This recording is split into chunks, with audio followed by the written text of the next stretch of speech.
Connecticut pistol permit class curriculum changes. Welcome to Lock and Load Podcast. My name is Josh. I own Lock and Load Firearms. And I'm Michelle from Patriot Wear Holsters. And we're here today to talk to you about 2A issues in Connecticut. On the agenda for episode 4 today is Connecticut pistol permit class curriculum changes that were released from the state finally. FFL inventory updates that was released by the state Tuesday, and it's due October 1st. WFSB posted about some new laws, and we're going to talk about Joe Biden and his office to prevent gun violence. But first, we're going to start off with the pistol permit curriculum changes. So myself, I'm an NRA and USCCA firearms instructor. I am an NRA instructor. And we both do classes. I do classes, I would say, more often than Michelle does. Yes. I tend to do them every weekend and sometimes during the week. But we were advised from the Special Licensing and Firearms Unit of the Connecticut State Police.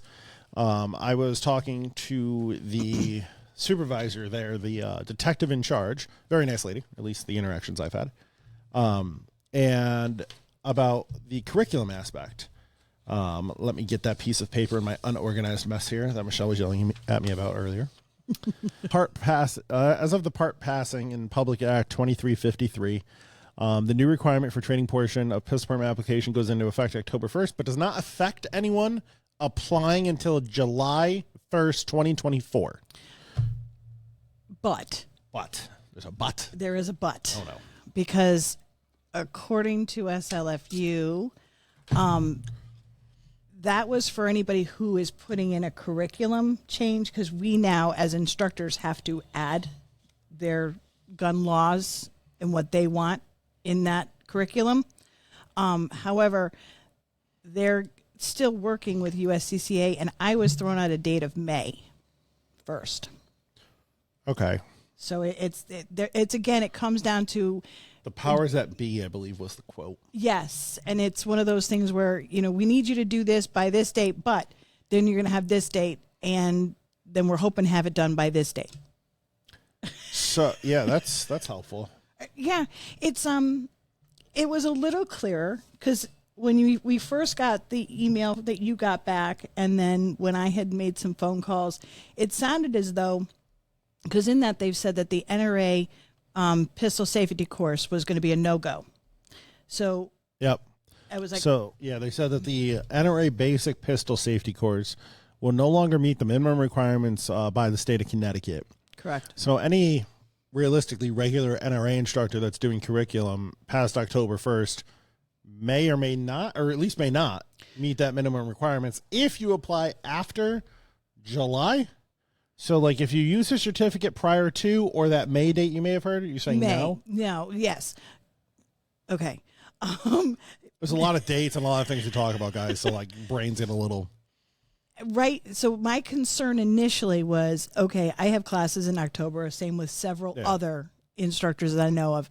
And if they were saying it was a no-go, does that mean we wouldn't be able to do classes because they wouldn't be valid if somebody put an application in?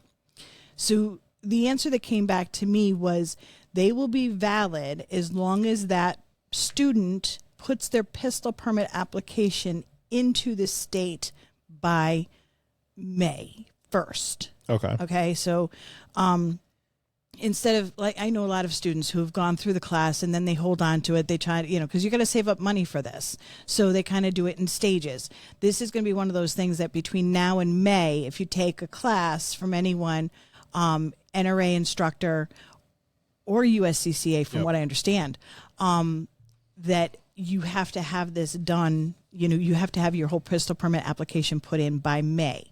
They're allowing personal people like you and me, if we chose to put in our own curriculum, they're allowing that to be pushed forward as far as the allowance for them to review it until July.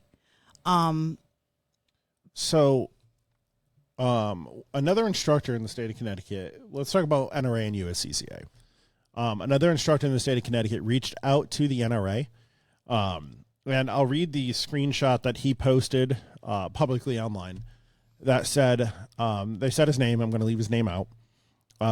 NRA does not create state-specific courses. The NRA CCW course is modulated and designed to work with in most jurisdictions, but it's up to the state to decide what courses they will accept or if they will create their own curriculum. Once the state releases what their requirement will be, you will need to review that and determine if your current credentials will allow you to teach within the state or if you need to seek further credentialing from the state. Basically, my interpretation of that is it's a cop-out. The NRA, that says they don't care. Well, the NRA stance, and this is I'm not standing up for them, but this is a fact.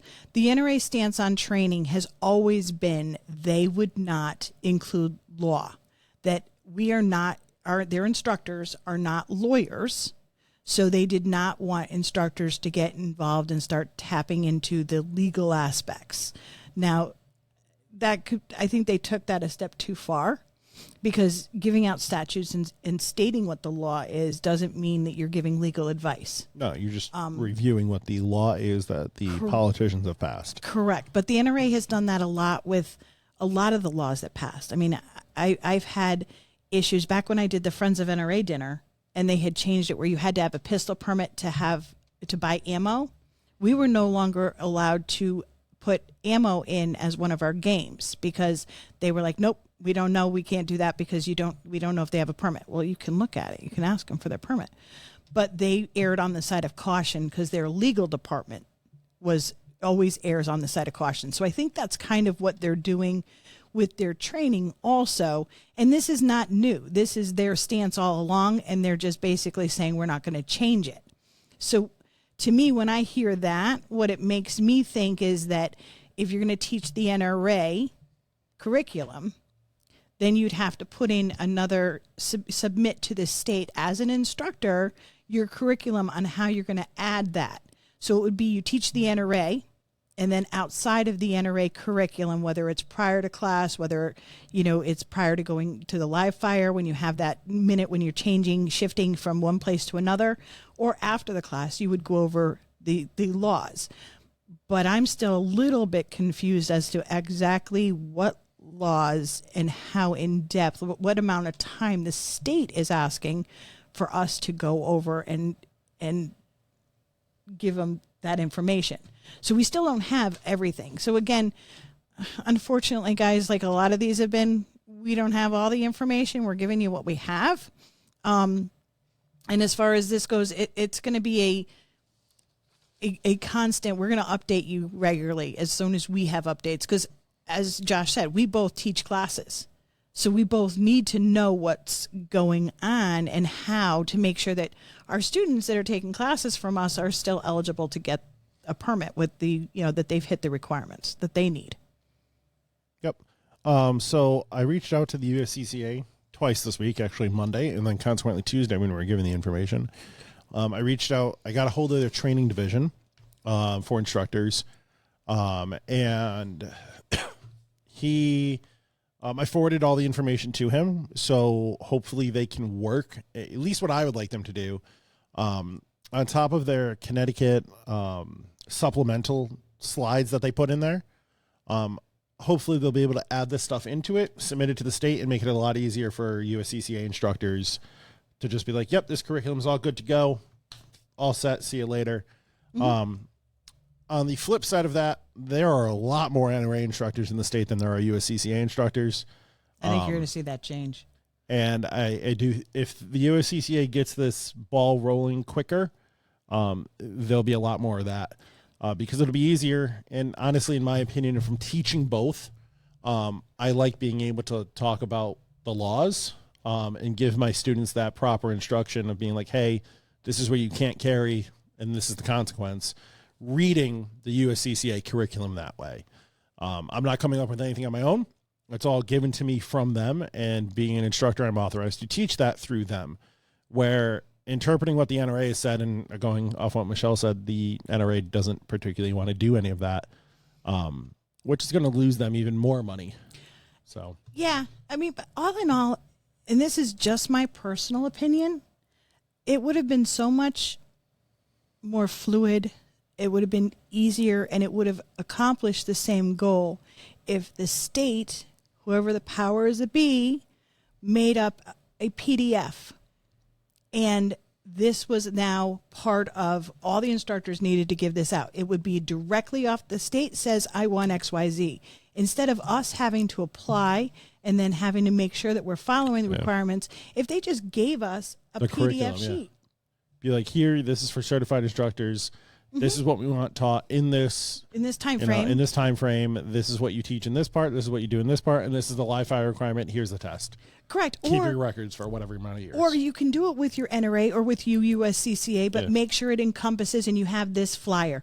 And now I don't agree with the fact that we might have to print them out and it would come on us, but the burden is always on us because the state doesn't pay for anything that they require us to do. Yeah. So, ideally, would it be great even if they did something like the NRA where you bought, pamphlet, you bought 100 pamphlets or whatever, you bought 200, for a reasonable cost. Now, I'm not saying a lot. Cost would be great.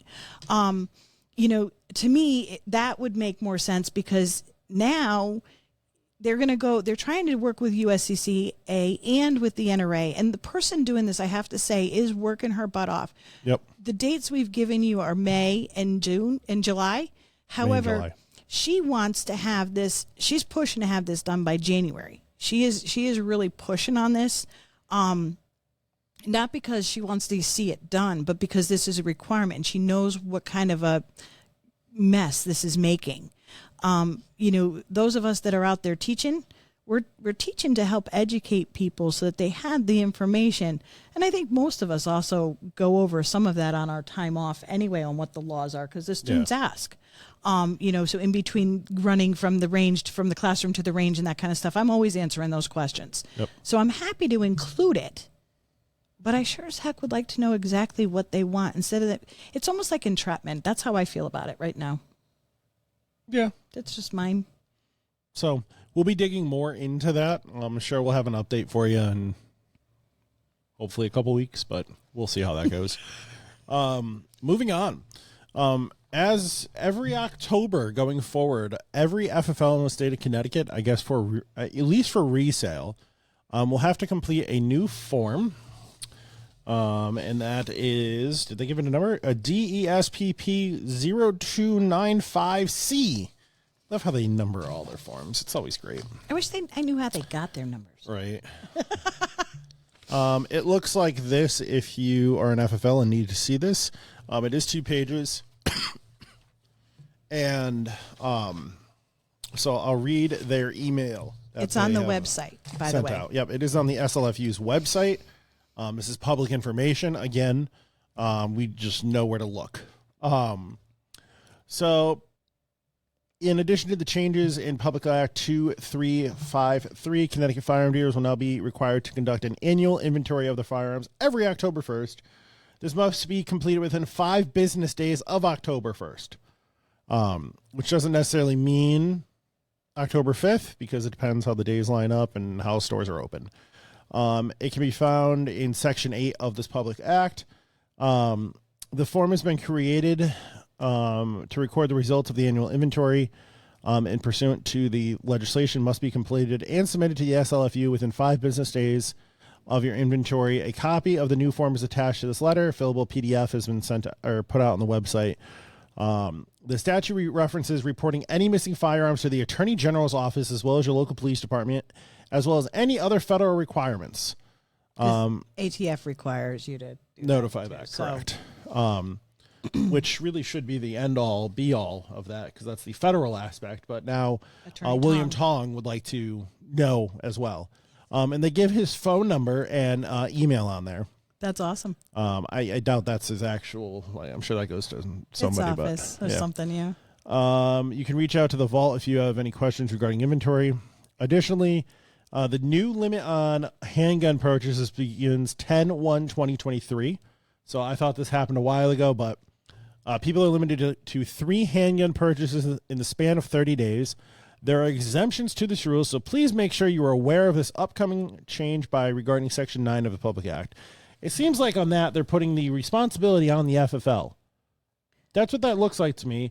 But how am I supposed to know if somebody comes here and buys 2 guns and goes to another store down the road and buys 2 more guns? You're not. I'm not supposed to know that. There's no way for me to actually know that. There's no physical possible way for me to know that.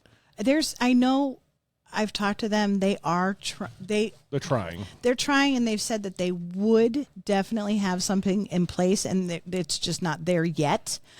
You're right. There's absolutely no way that we can possibly do that. Yeah. But in this, I also wanted to backtrack because I had said something that was wrong when we talked about this 3 guns a month the last time. And 3 guns, 30 days. 3 handguns, 30 days. Right. And we fixed that. But I was wrong with the estate. Oh. The estate part actually was taken out as an exemption to pass this bill. So currently, if somebody passes away and they had, I don't know, say 36 guns. Okay, that's a very specific odd number. It's just a number. And you can only do 3 a month. You're not going to get that estate within that year when the probate form is valid. So it's one of those things where now, again, the person who runs SLFU is made it clear that she understands this is an issue, and she is pushing to hopefully get this changed, whether it be during legislative session next year or whatever it happens. But they do realize that this is going to be a problem because it can take people now with the way they're doing this. It could take somebody years. Yeah. And I know personally what it's like. I missed out on getting a sentimental firearm from my grandfather, not for any of these reasons. But if somebody's leaving them to you and it was a family member or a close friend, there's a reason. And that's sentimental. And now you can't take, even though you're lawful and you can, yeah. This is ridiculous. It is. Going back to the inventory. If you got this, so this will be released on Friday. So we're filming on Thursday. It's going to be a day later. This weekend through next week, if you see your local stores closed for inventory, this is why. Some stores, not to toot my own horn, but we're going to toot it, are really good with inventory. We do an audit every month. It's in my electronic system. It makes life really easy here. And so not an issue for us. We can do it during the day. Bigger stores are going to they're a lot longer and going to have issues with this. They have a lot more serial numbers. If they don't use an electronic system, going through their bound book is going to take a very long time. It's going to cost a lot of money too, going through like staff hours and everything. Yeah. Making sure everything's acquired properly and deposed properly. All the lines are matching up. And then counting all your inventory, making sure everything matches up. It's going to take a long time, and it's going to cost money too. Well, now, and they didn't come out with this until Tuesday, last minute. Literally 2 days ago, and it's due October 1st plus 5 business days. So correct. If you're open 7 days a week, that's October 5th. If you're closed Sunday and Mondays, well, you got a little wiggle room on that. Yep. But within a week of October 1st, realistically, it is supposed to be done and submitted to the state. On top of that, they want your business name, address, FFL number, permit to sell from the town, your state tax number, which they should have all of this information already. If you have any responsible persons, but you can only put 2 responsible persons on. I don't know if that's an ATF thing. I figured you could have more. All of your employees' names, ages, your central monitoring station for your alarm company. Yeah, the alarm company information. The day you did your physical inventory, who it was completed by, any missing firearms, who you notified if there were any missing firearms, when it was reported to the Attorney General, when it was reported to the ATF, and then you must sign this and submit it to the SLFU. And this is every year. Every year by October 1st. Now, on that, it doesn't say that I couldn't do one October 1st and then do one November 1st and be all set for the next year. Correct. Now, I do mine every month. We print them off when we're done, and we throw them in, staple them, throw them into a folder. That way I have a physical record and an electronic record saying I have all of my guns accounted for. Well, that makes sense. That is the responsible thing to do. Mm-hmm. Now, I'm not a ginormous store. I'll call myself a medium store. I'd like to think I'm a medium store. I agree. But I've set up my paperwork process and my bound book aspect for these. I use proper software. It's 2023. Make my life easier and make everyone else's life easier. And you're a millennial. So next episode, Michelle's not going to be here. Freaking rude. Well, I'm just saying, in computer world, you could do all this stuff. Millennial. Rude. Getting you back for yesterday. Yeah. How's that red hair? Does it remind you of somebody's grandma? I'm right. They're going to ask questions on that. Yeah, inside joke, guys. Yeah, yep. It did happen. All right, moving on. WFSB came out today with a post. Yep. Post? Yeah. Saying several new guns aimed at the prevention of gun violence take effect. I can't talk. October 1st. Lamont, I guess, has a news conference scheduled today to hight them. It's all the same stuff. He's just taking advantage of as much highlight time as he can. There was Lamont says the laws were the result of comprehensive legislation that he signed over the summer. Some bills include open carry ban, concealed carry still allowed with a permit. Also, it included prohibiting bulk purchase of firearms by the 3 handguns a month. Unless they're a certified instructor, then it can be 6 handguns a month. Within 30 days. Within 30 days. Yep. Well, no, WFSB says per month. Well, they're wrong. They're wrong. Exactly. Safe storage laws include all situations, not those where there's just a minor or prohibited person from gaining access. And stringent bail, probation, and parole conditions for serious and repeat firearm offenders. I want to see that happen. Like, we're not going to see that. All right, these gun charges get dropped all the time if you're a criminal. And if you're a law-abiding citizen, that's where they go after you. But make sure you put your inventory in. Yeah, make sure, All right, last but not least, guys. I guess this episode is going to have a bit of a fun tinge to it. We're a little bitter today. Yeah, I'm just annoyed. Good old Joe Biden. The guy who can't walk on the ground flat or walk upstairs. Your president has now made a new office to prevent gun violence. And who did he put in charge? Kamala Harris. Sweet. Kamala, I heard, does own a gun. I think she's admitted to that. Blumenthal, I believe, does. Does he? It doesn't matter. It's okay for them. You got to understand that. Well, yeah, of course. They can be protected by guns, but I can't protect myself. Correct. So Biden was quoted in saying guns are the #1 killer of children in America. I did hear that. There's one more thing I want to bring up. It's going to surprise Michelle.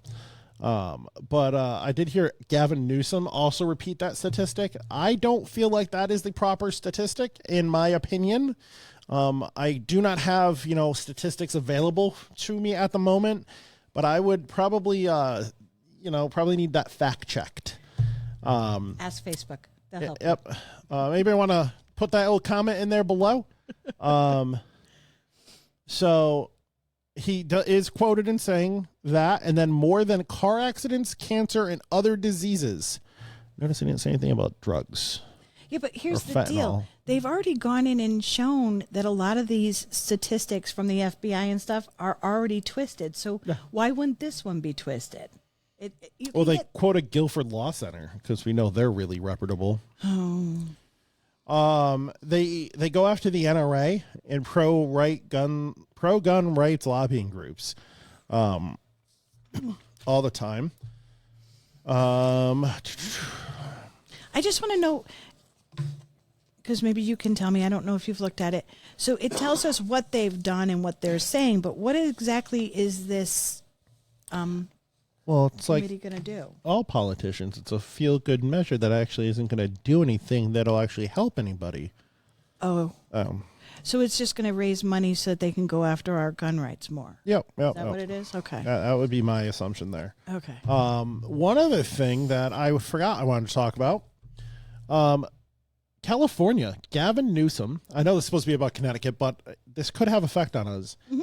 Just signed a 11% tax on all firearms in the state. Now, I've heard 11%, I've heard 20%. So let me get this clear with manufacturing of a firearm. When a manufacturer makes a gun, they either pay a 10 or 11% tax to the federal government as an excise tax. Yeah. Now, we have normal sales tax here in the state of Connecticut. In California, he's calling it a sin tax. So on top of their sales tax, on top of their excise they tax, have an additional 11%, which, according to some sources, equals now a 20% tax on top of the normal sales tax on every firearm. So if a firearm costs $500, that's an additional $100 in tax. So wait, is this to the? I mean, everything rolls down to the consumer, and I get that.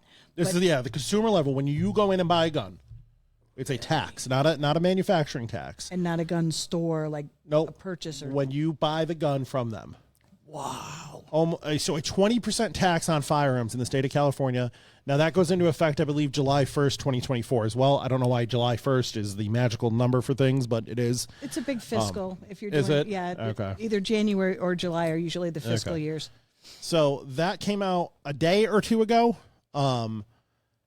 That is pricing people out from buying firearms. That is gun control.